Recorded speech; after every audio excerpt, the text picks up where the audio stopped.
From the Black Sea to the Atlantic, from the Arctic polar circle to the shores of the Mediterranean, landscapes of extreme diversity. The plants and wildlife of Europe reflect this infinite variety. They are conditioned by multiple factors, such as climate, altitude, soil, environment.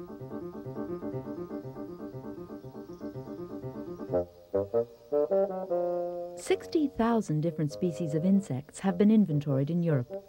Among them, 400 species of butterflies. A great majority of these species are threatened with extinction due to insecticides.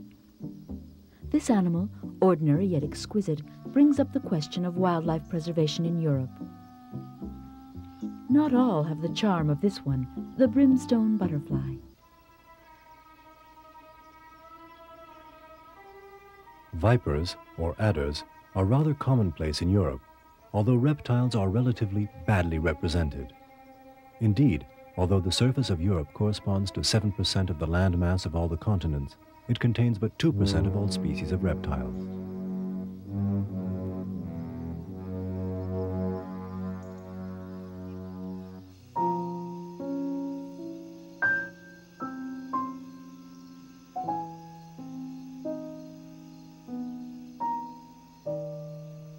In all, there are about 1,000 species of vertebrates present on the European continent, some 200 freshwater fish, less than 50 amphibians, and slightly over 200 mammals. Birds are the most numerous, with 400 species.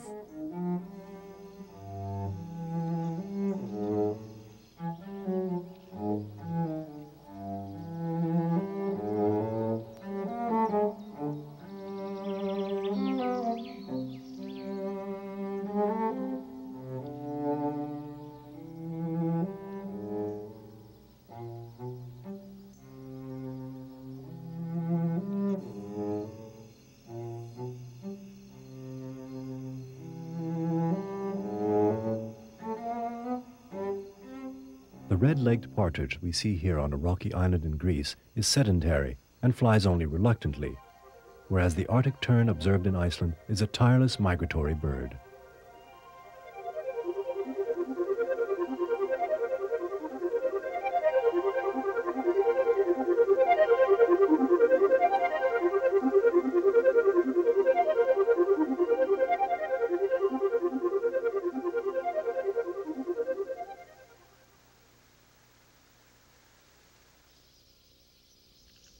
The large European bird family is incredibly varied, ranging from sparrows, who live around houses, to large waders, who live on houses.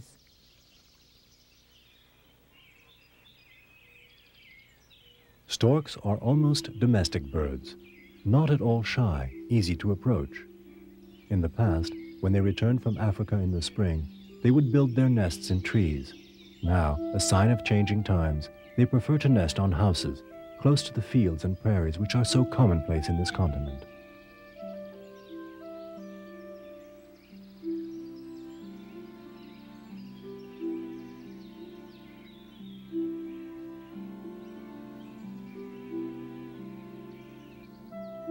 Although they are a protected species, the stork population is on the decline in Europe.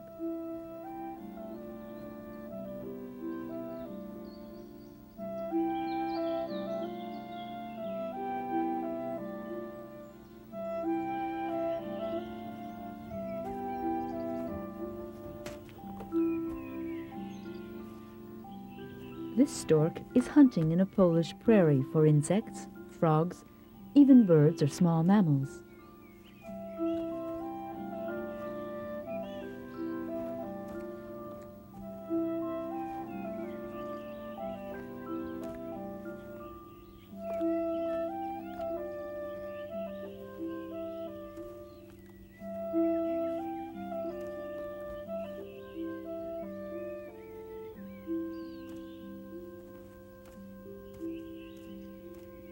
In fields and near homes, one can come across an animal which is very widespread in Europe, the fox.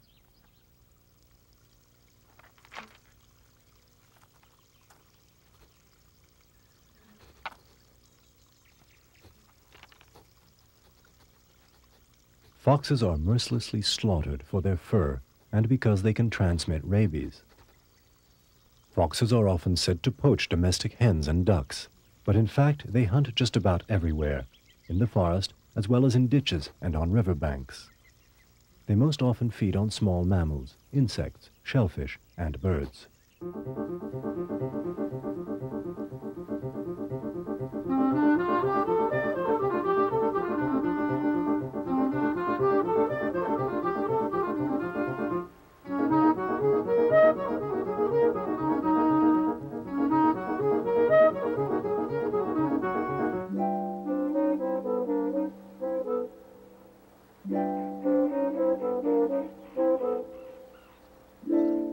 The dancing of little ringed plovers, the feeding of kingfishers and terns. These are scenes we can observe on the banks of several of Europe's large rivers.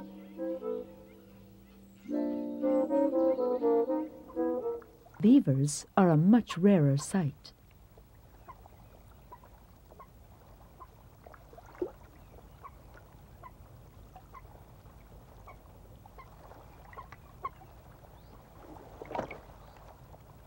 Beavers, once widespread in Europe, were also hunted ruthlessly on account of their precious fur and tasty flesh. At the turn of the century, beavers were all but extinct in Europe. It was therefore decided to try to protect them, and Canadian beavers were imported to interbreed with the local varieties. More recently, beavers were successfully reintroduced in Switzerland. But beaver populations remain very isolated and scant. Beavers chew willows, poplars, alders, birch, all trees which favor a humid environment.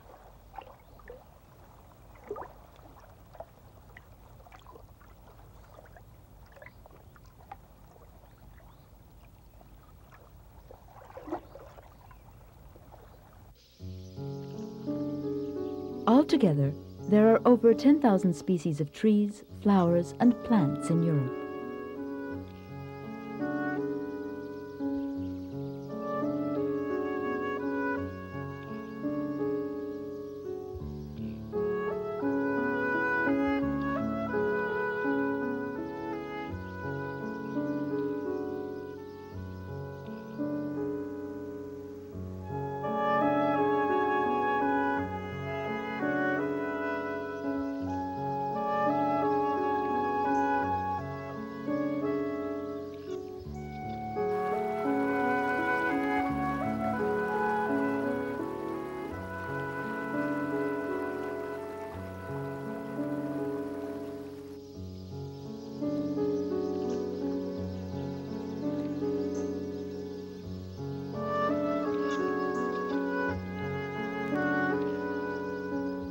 We usually imagine the vegetation of wetlands to be limited to water lilies and reeds.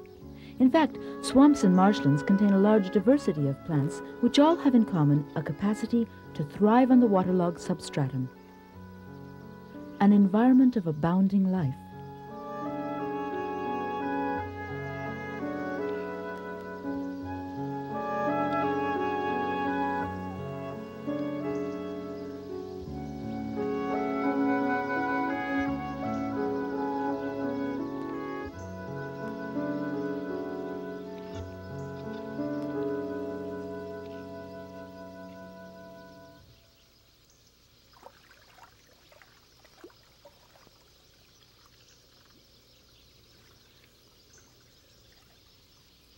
One distinguishes between plants that grow on water, in water, and on the banks. And European marshes present a rich variety of species in all three categories. The surface of swamps is often infested with duckweed, a favorite food for ducks as the name indicates. Their rounded leaves are in fact flattened stems, from which hang long filaments that function as roots and float freely in the water. Like duckweed, water chestnuts are sometimes free-floating and sometimes anchored to the bottom of swamps or ponds. They spread their leaves in a patchwork pattern that allows each plant to benefit from the best light. Emerging plants are even more decorative.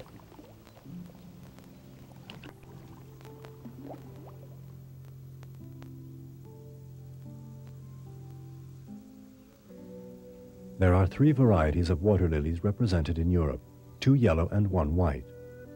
Everyone knows white water lilies, with their rounded heart-shaped leaves floating on the surface, and their bright white flowers which give off such a subtle perfume. At night, the flowers close, only to bloom in the daytime, if the sun shines. Although they don't secrete any nectar, they attract insects, which participate in their pollination. The leaves are coated in a sort of wax that stops them from getting wet in the water and keeps them on the surface. Yellow water lilies are also known as pond lilies. As opposed to the white variety, they have no petals. These are replaced by stamen.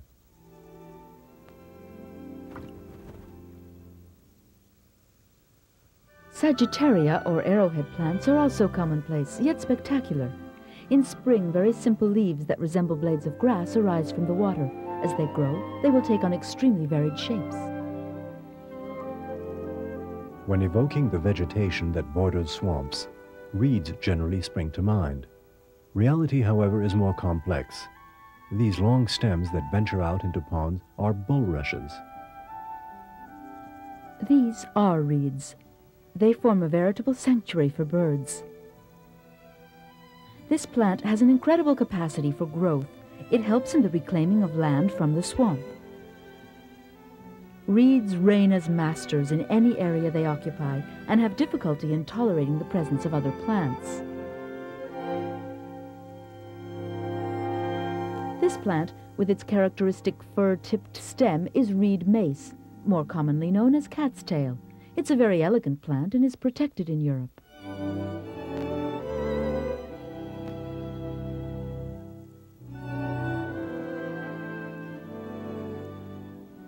Their names are burreed, forget-me-not, flowering rush, and they decorate the setting of the European wetlands. One of the star performers here is undoubtedly the dragonfly.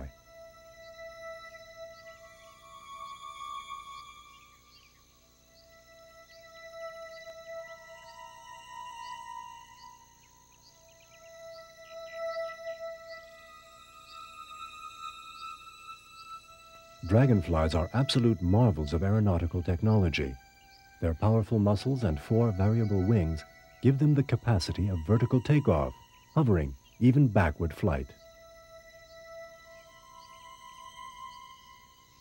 If agrions indulge in acrobatic mating, it's for purely anatomical reasons. A tragic variation for this couple filmed in Romania, where love ends with a cannibalistic feast.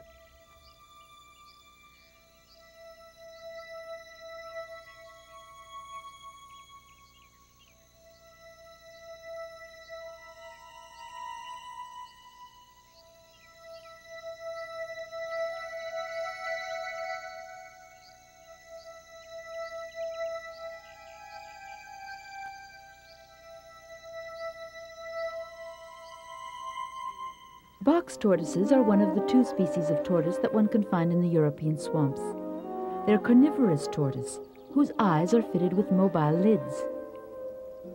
Their toothless mouths turn into horned beaks, which make good cutting instruments.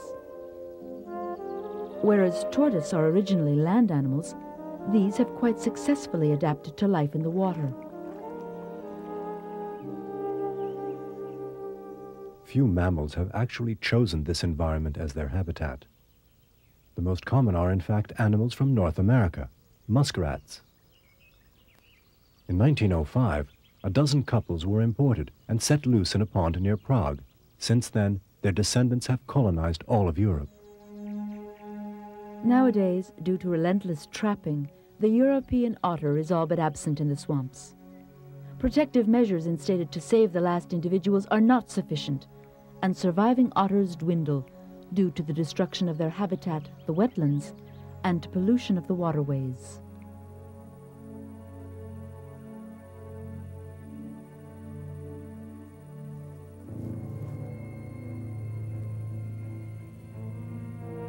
This impressive snake found on the shores and in the swamps is of a variety which produces the largest snakes in Europe and is very widespread. Grass snakes can measure up to 1.5 meters and are perfectly harmless. they feed on frogs and small fish.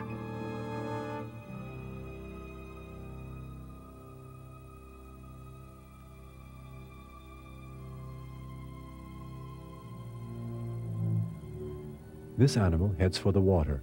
An excellent swimmer, it propels itself by undulating while keeping its head out of the water. Frogs and toads had better watch out.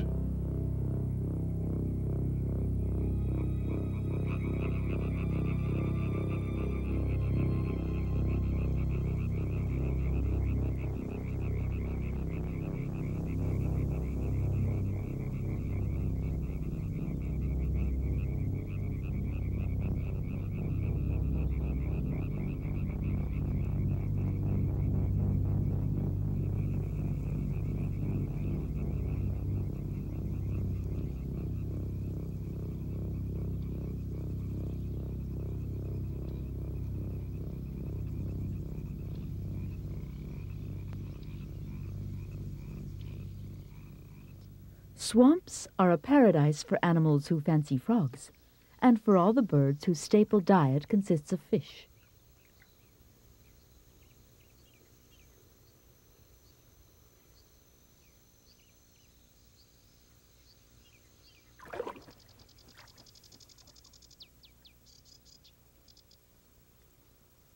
Herons are the most common of the waders found in the swamps and marshes of the continent, and the easiest to observe.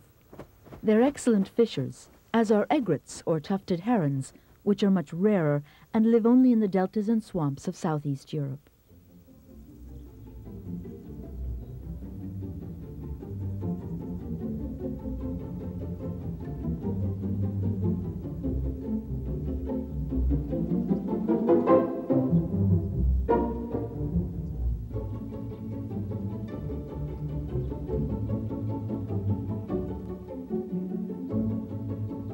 Spoonbills, squacco heron, ibis, and night heron are some of the fishing birds of Europe.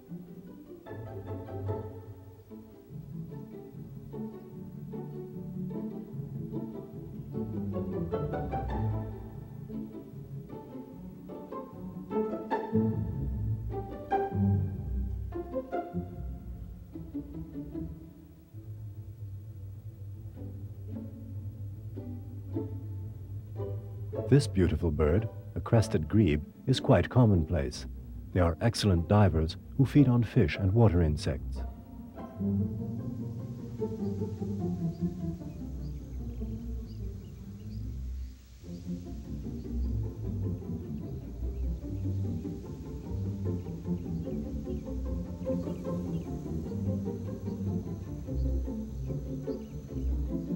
A multitude of birds sit on the waters of swamps.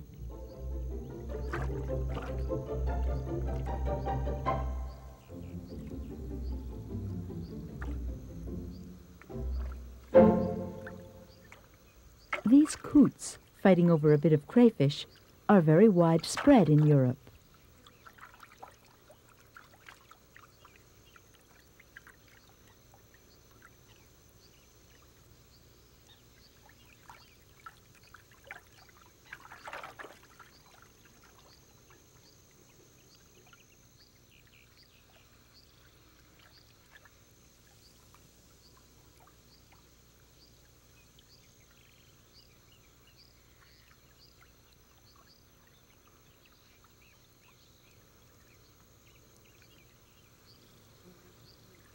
Coots don't belong to the duck family, but to that of the waders, which doesn't stop them from having all the attributes of diving ducks. This is a surface duck, by far the most common type. Mallards are the basis for almost all domestic ducks. They are probably the first to have been tamed. They adapt well and are found in most climates of Europe.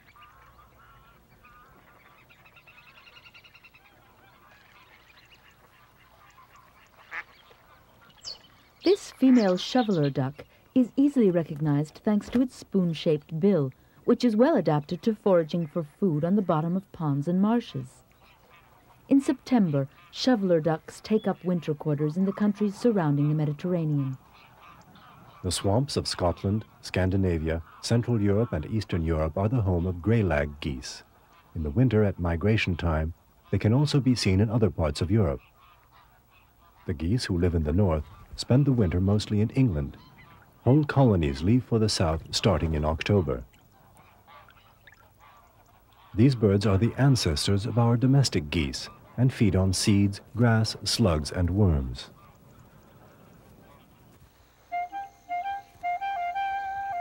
With their 2-meter wingspans, they are the most easily observed large European bird because man has, to a certain extent, domesticated them. They're mute swans, the most common of swans. They nest among the reeds around lakes, ponds, and large rivers. They're mostly sedentary, whereas the other 2 breeds that live in Europe, the whooping swan and the Bewick swan, nest in the tundra of the north and migrate for the winter.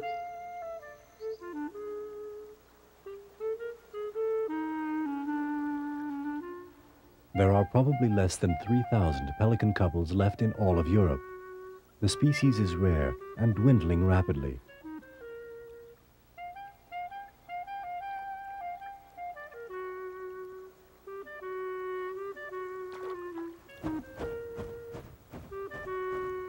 Only in the Danube Delta are they found all year round. In other regions, single birds appear after nesting periods. In any case, they look for stretches of water with abundant fish because they consume 3 kilos of them per day.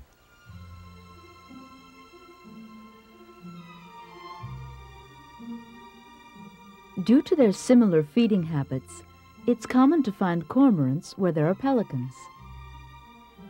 They belong to the same family of birds, but cormorants are just as numerous as pelicans are rare and are found in freshwater as well as in coastal waters.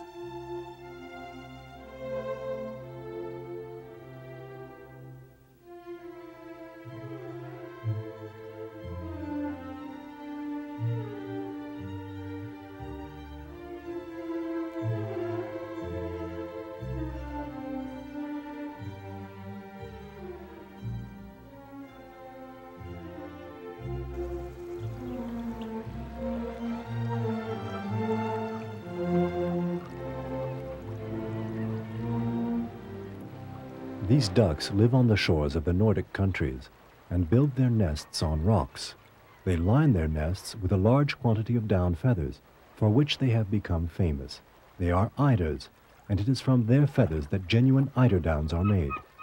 2 kilos of down is needed to make a pillow, about 50 nests worth. The ducks are often disturbed. People are constantly gathering their feathers or their eggs, but they are also often hunted. Their tanned skin is made into clothes, blankets, even rugs. It's a harsh and unfair destiny for an animal with such a trusting nature. As with other breeds of ducks, the males and females are very different, with the most colorful feathers being reserved for the males. Eiders belong to the diving category of ducks and remain by the sea. Birds compose the greater part of the wildlife of the coastal regions, and of all the birds living on the European coasts, seagulls are the most common. A dozen species can be enumerated. Contrary to ducks, males and females have the same plumage, with the young birds having distinctive brownish-gray spotted feathers.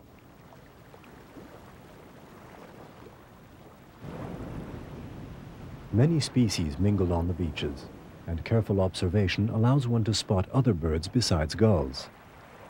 Terns get together with oyster catchers, who are reassured by the presence of large gulls. Oyster catchers, who, as their name indicates, open and eat shellfish, are found on beaches, rocks, as well as in prairies a little inland. One can see these birds on all the coasts of Europe, except those of Italy. Their cousins, the crested lapwings, are even more widespread. They also nest in the coastal prairies, and just about anywhere water and fields can be found, sometimes near curlews.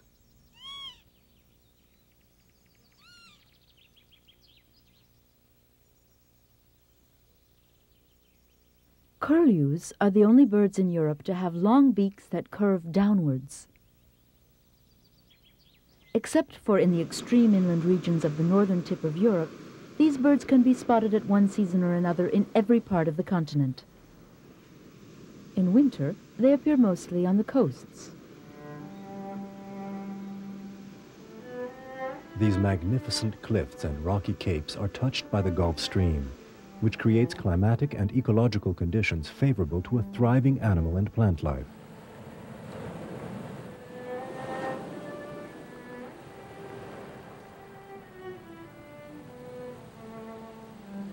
The rocky coasts of the British Isles are the home of many seabirds, such as oystercatchers and lapwings.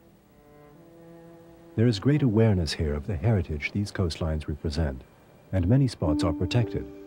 The Royal Society for the Protection of Birds even leases land to preserve nesting sites.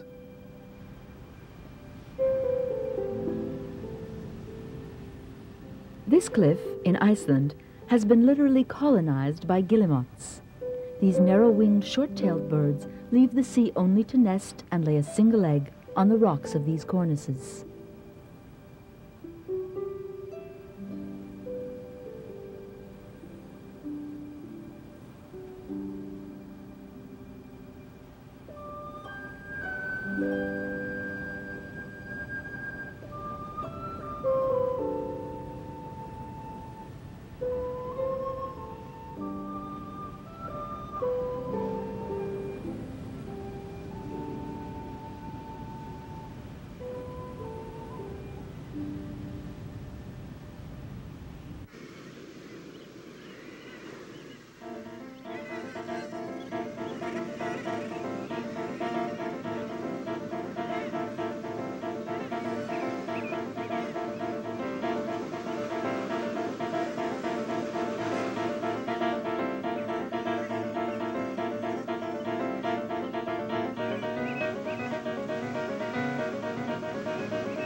These little rockets that dash between the guillemots are easily identified as soon as they land.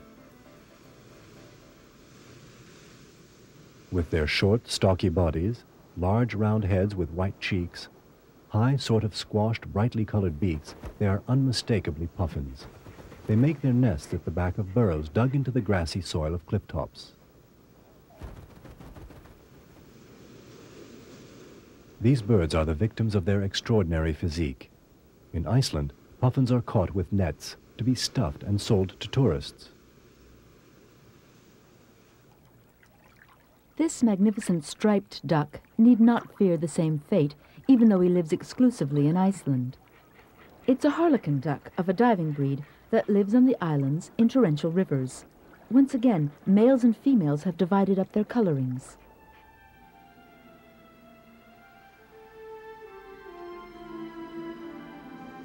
Iceland regales us with shining harmonies of colors. This land, which is set slightly apart from the rest of Europe, is completely volcanic, and plants cling to the blocks of lava, seek shelter in small depressions. Although the colors can be deceiving, apart from a few flowers and Arctic thyme, vegetation here consists mostly of moss, lichen, and Gramineaceae. It's the tundra.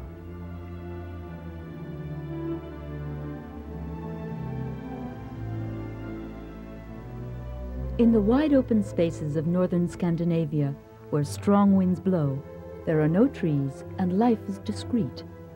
Vegetation is limited to a little moss and lichen at ground level, a layer of herbaceous plants, and above that, some ligneous bushes, juniper, heather, and small birch.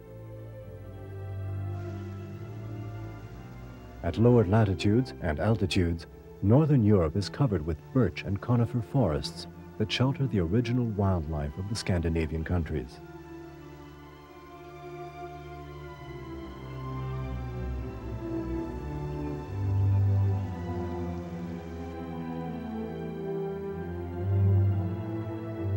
Although they live freely in these forests, reindeer are nowadays mostly controlled by breeders.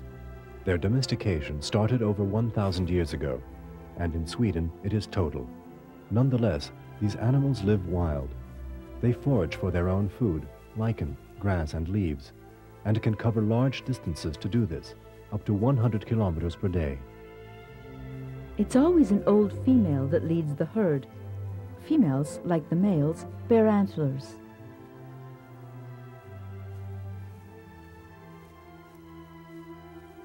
As soon as a reindeer is lost or weakened, it's vulnerable and can be attacked by wolves, foxes, wolverines, and even large birds of prey.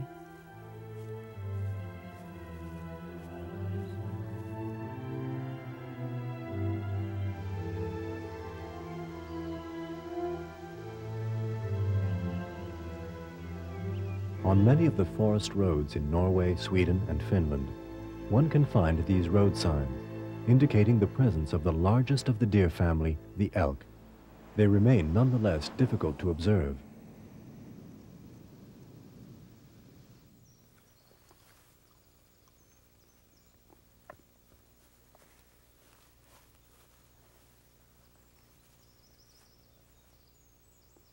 These enormous 400-kilo animals have a preference for sparse forests, where they feed on grass and tender young branches. Males sport very wide antlers, an ornament which is too attractive, too highly sought after by hunters keen on a trophy.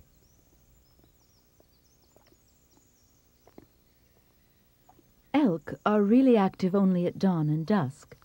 They're excellent swimmers and can run at speeds up to 50 kilometers per hour, which allows them to escape their two natural predators, bears and wolves. Very young or weak animals are sometimes attacked by carnivorous animals much smaller than they, wolverines.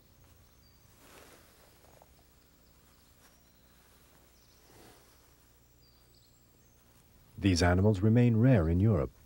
They live in the mountainous regions of the taiga and the tundra, where they hide in the rocks and in abandoned foxholes. They're not very particular concerning food, and eat small mammals, birds, eggs, insects, snails, even worms and cadavers.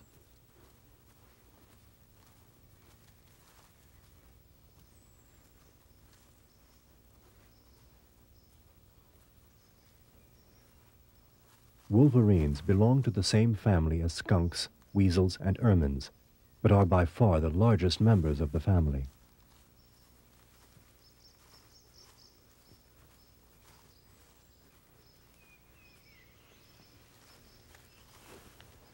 Bears remain relatively numerous in the spruce forests of the Scandinavian mountains, which provide them with the space and tranquility they require. The largest of the European carnivores was once quite widespread on the continent, but is becoming rare.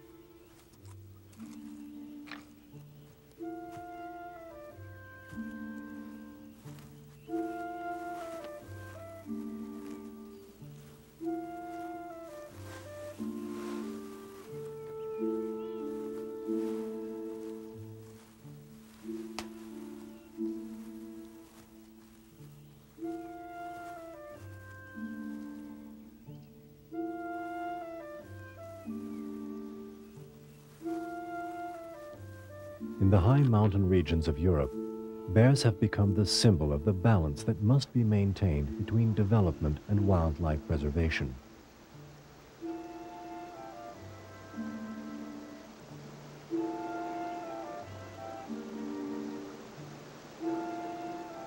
The mountain environment probably provides the most diverse and the most difficult conditions for survival. Exposure and altitude play a crucial role in the distribution of species that also vary from the Pyrenean, Alpine, or Carpathian mountain ranges.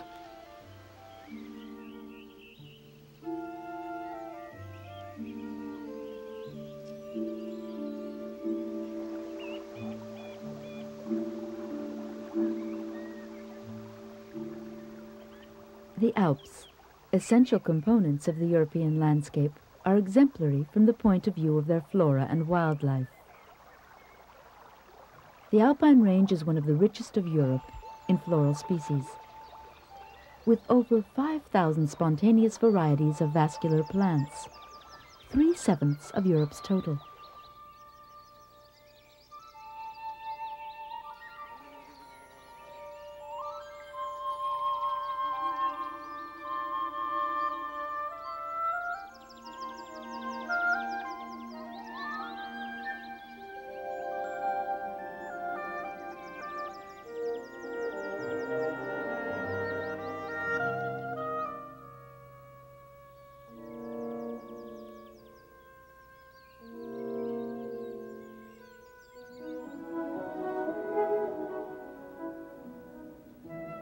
In this rarefied atmosphere of crystalline peaks and glacial summits flies a large noble bird of prey, the golden eagle, pushed back to these altitudes by man's omnipresence. Nowadays, these birds are protected and can confidently soar above the alpine pastures as they search for their favorite prey. When marmots are searching for food, there's always at least one that stands guard. If it spots anything suspicious, an eagle or a man, it immediately disappears into its burrow. Marmots are mammals that are originally from the eastern steppes and which arrived in the Alps during the interglacial periods. In Europe, they're found in the Alps, the Carpathian Mountains, and in the Tatras. They live in colonies on rocky mountain slopes at altitudes between 800 and 300 meters.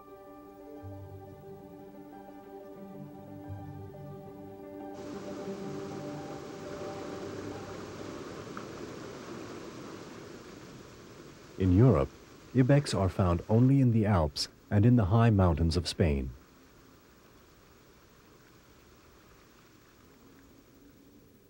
This archaic species, these long-horned, golden-eyed mountain goats, have been decimated by man.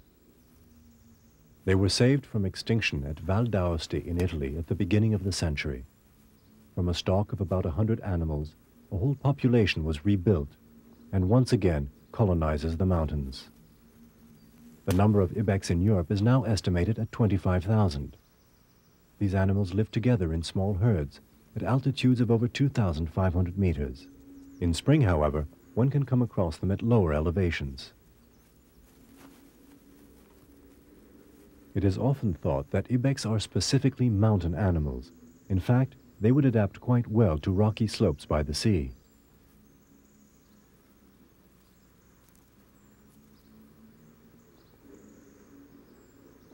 Ticodromes, these little red-colored birds, are champion rock climbers and perfectly adapted to mountainous regions, whereas these capercaillie grouse have had to reluctantly accommodate to difficult conditions. Originally, these animals were found in every forest. Chamois were also originally a forest species, which is no doubt why these high-altitude mammals thrive when they are reinserted into lower mountainous regions.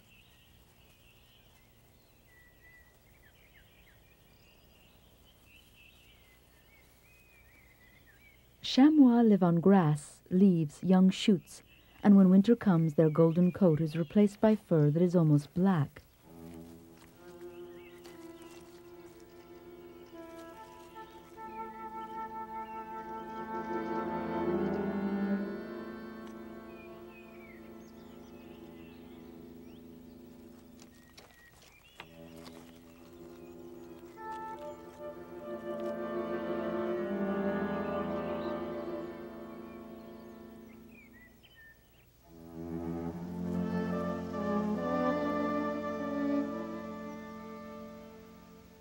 These splendid animals, which were once present in all of the northern hemisphere, can now only be found in eastern and northern Europe. Elsewhere, there are some attempts to restock them here and there, mostly in mountain forests, for they can live at up to 2,500 meters. Lynx were hunted relentlessly for their magnificent fur, and also because of their skill as predators.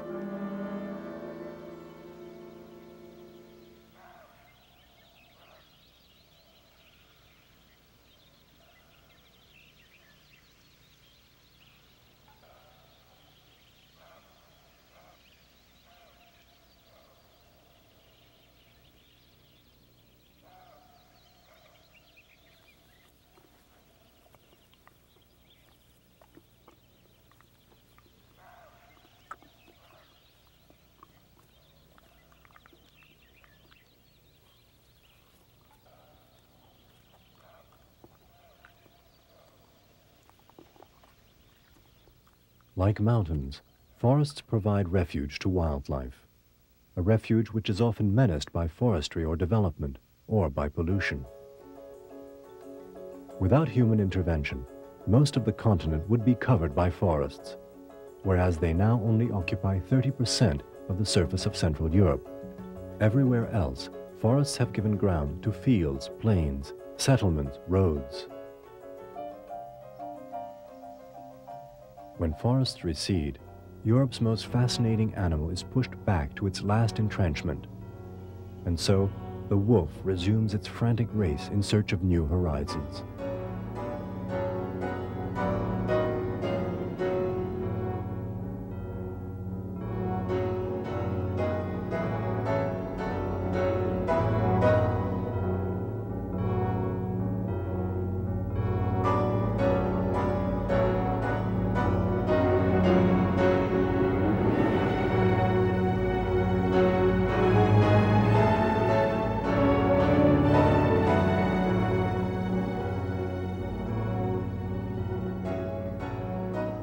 Wolves can cover up to 70 kilometers in a day.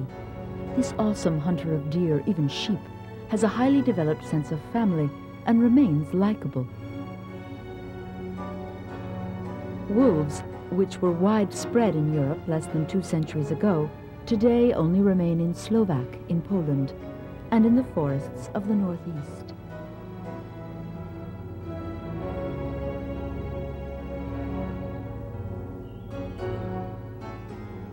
A large part of the forests of Europe are artificial forests, cultivated as a supply of wood.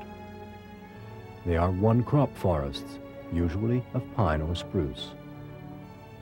In a natural forest, we find trees of all ages and sizes. Mixed in with the dominant species grow various other species. In the coniferous forests of the north, pines and larches mingle with birch trees.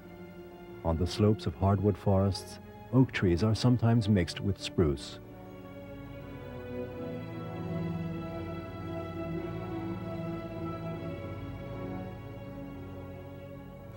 Of all the groups of vegetation, the forest is the richest in various species and the most complex. It's characterized by 3 layers of vegetation. In the shade, and sheltered by the layers of trees, a layer of bushes develops.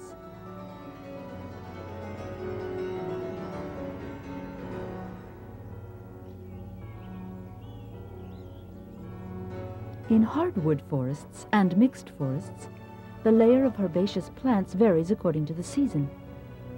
In the spring, when the trees are leafless, numerous species of flower grow and are later replaced by others which prefer shade and humidity.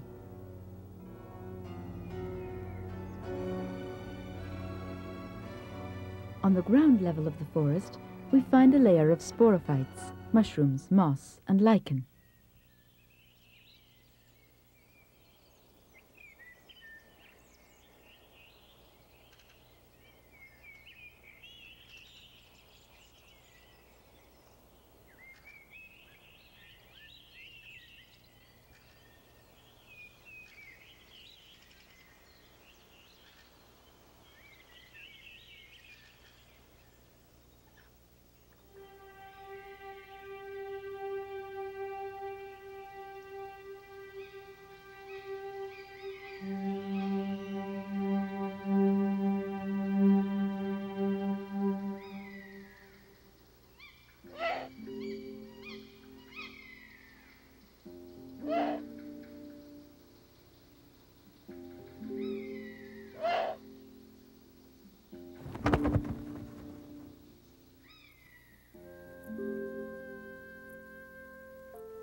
In the dry and sun-drenched parts of coniferous forests, where the redwood ant is abundant, one may encounter a curious insect, the dung beetle. The female walks backwards, pushing bits of excrement along with her feet to serve as food for her larvae.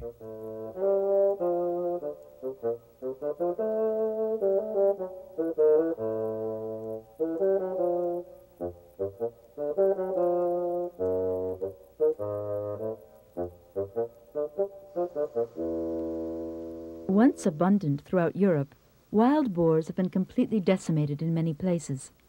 Today, thanks to restocking and their capacity for reproduction, they're once again found in many European forests. This ancestor of the common pig often lives in colonies or families. It eats practically anything it comes across, from roots to fruit, from worms to fledglings.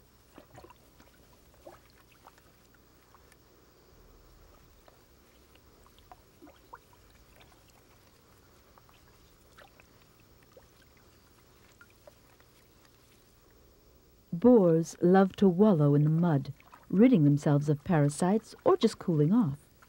When they age, they live alone like stags, except during mating season.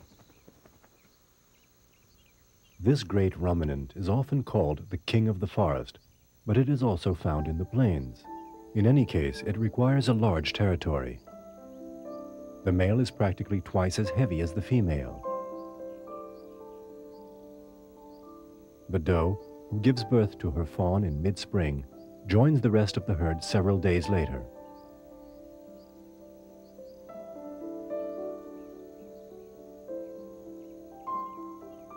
Deer are easily recognized by their flattened, webbed antlers. In summer, their fawn coats are spotted with white. Originating in northern Spain and South Africa, this animal adapts easily but remains wild, resisting taming even in parks.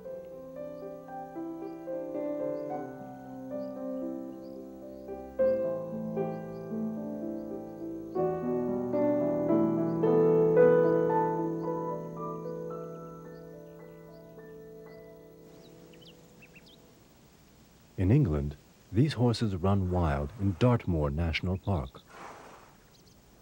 Considering that the ground is heavily occupied, European wildlife is regressing almost everywhere. Numerous species are endangered, but man now refuses to see them disappear forever. We have found a compromise with nature in the form of protective measures or nature reserves. Sometimes man goes even further, reintroducing species where they have disappeared, and with the aid of patient crossbreeding, replacing those which have been thought lost forever. It was possible to recreate the primitive horse thanks to related stock and crossbred descendants. The tarpan, a gray-coated wild horse which once inhabited all the forests of Europe.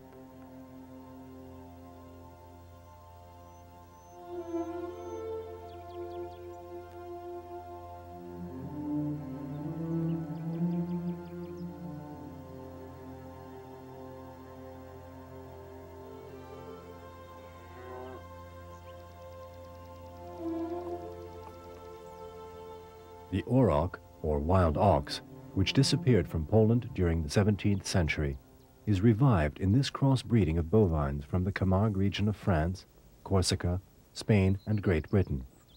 Aurochs used to be very common in Europe on the plains and at the edges of forests.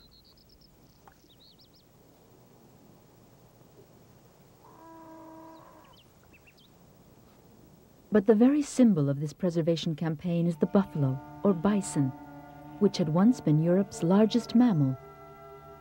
At the beginning of the century, more than 700 wild bison remained in the forests of Bielowiec on the Russian-Polish border.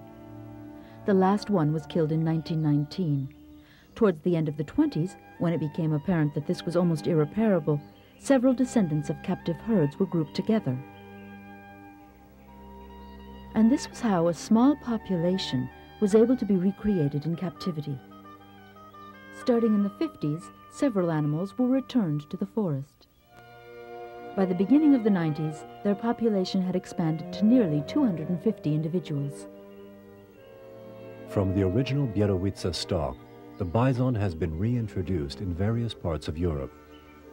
This animal has become the symbol of the preservation of a species, and more importantly, of the growing awareness of man's responsibility and duty to the plants and wildlife of his natural environment.